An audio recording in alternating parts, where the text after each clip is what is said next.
Après l'achat de votre maison et de votre voiture, votre mort sera sans doute l'une des plus grandes dépenses de votre vie. Car rien n'est gratuit dans ce bas monde, et surtout, rien n'est simple. Bienvenue dans l'inévitable. C'est quoi le taux de mortalité des francophones de l'Ontario, pensez-vous? C'est 100 %. Hein? C'est pas différent des anglophones. Alors, vous allez avoir des funérailles. C'est certain. Alors, combien ça coûte de mourir? Il n'y a pas de limite de prix. Tout comme pour un mariage, toutes les folies sont permises. La moyenne, toutefois, se situe en Ontario, aux alentours de 12 000 $. Rendez-vous à la Maison Funéraire, une petite entreprise qui ne connaît pas la crise. Qu'est-ce qu'on a pour 12 000 $? Le transport du défunt, l'embaumement et la présentation, le cercueil et la réception. Rajoutez 3 000 s'il faut un sarcophage, 15 000. Le cercueil peut représenter jusqu'à 50 % des frais funéraires. Pour réduire le coût, vous pouvez le louer. Si vous voulez aller vers la simplicité absolue, votre budget peut descendre à 3 000 $. Mais il va falloir aller avec simplicité. Une fois que vous avez magasiné le tout, direction le cimetière, pour choisir votre pierre tombale ou l'urne si vous avez opté pour l'incinération. Donc, on calcule pour le moins cher. Pas d'exposition, une crémation et vous emportez les cendres chez vous dans un récipient que vous avez amené. Normalement, les frais des funérailles sont payés à partir des fonds de la succession, donc les biens laissés par le défunt. Et les frais du funérail ont priorité sur toute dette et obligation. Donc, normalement, l'exécuteur testamentaire ou l'administrateur du testament va s'assurer de défrayer les frais de funérailles et de donner une funéraille digne au degré de qualité de la vie de la personne.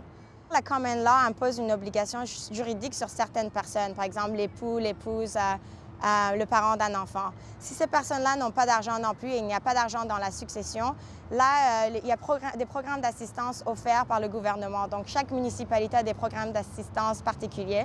Puis, il faudra s'assurer de vérifier avec la municipalité dans laquelle le défunt réside ou résidait et de répondre aux critères exigés. Et là, ils vont aider avec les frais de funérailles. La mairie offre un service minimum. Il n'y a pas de réception ni de cérémonie.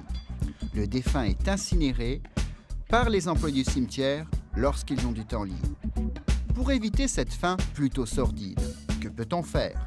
Il y a encore une solution. Donner son corps à la science. The majority of people that donate to the University of Toronto will get in touch with us beforehand and express their intention or their interest in becoming part of the body donation program.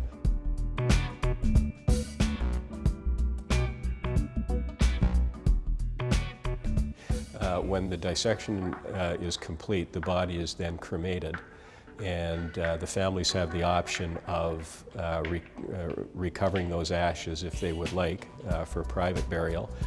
If they don't wish to do that, then the ashes are buried at a gravesite that the university maintains at St. James Cemetery.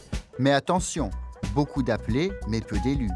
La maladie, l'excès de poids, une mort par infection ou simplement une trop longue attente avant de livrer le corps à l'université, et c'est raté.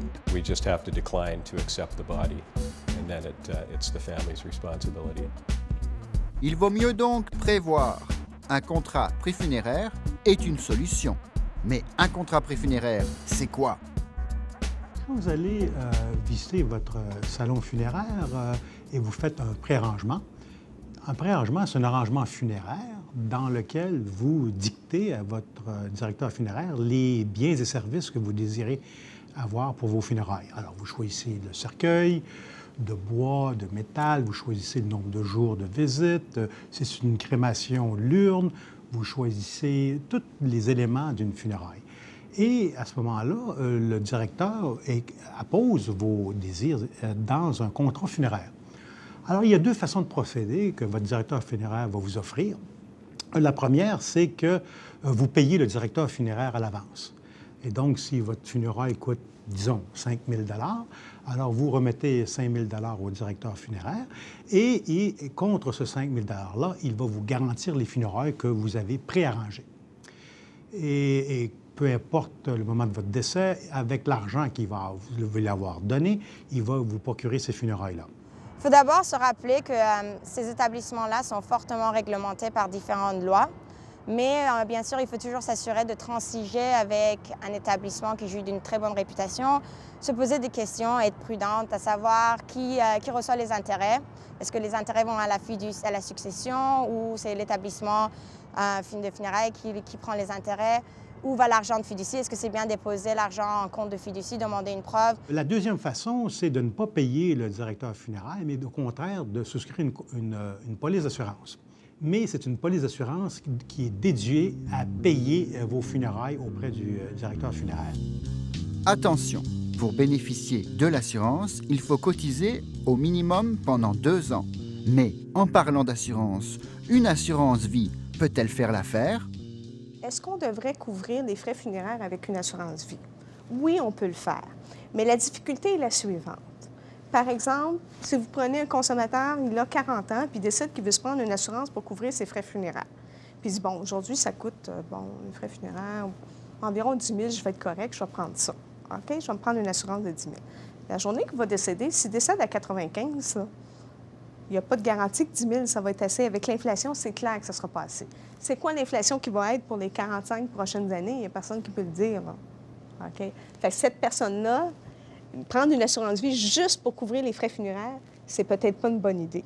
Lorsqu'on prend une assurance, il faut s'assurer qu'on va nommer quelqu'un qui va tenir compte de vos souhaits, de comment vous voulez que ça se passe le jour où vous allez décéder.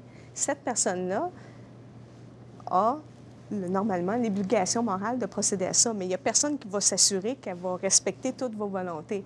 Fait que vous avez autant de garanties que votre lien à cette personne-là, affectif et fort, cette personne-là a des bonnes chances de faire ça comme vous l'entendez. Mais c'est sûr qu'il n'y a rien qui remplace. Un préarrangement funéraire va vous assurer que c'est fait exactement comme vous le voulez.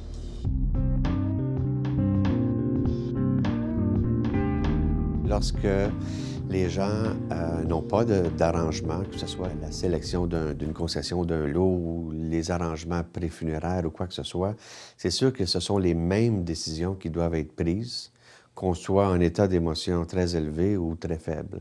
Si on le fait tous d'avance, bien, au moins, on enlève l'émotivité, ça devient... il y a des degrés de décision d'affaires versus une décision émotionnelle. Donc, lorsque le cœur il pleure, il dépense mal.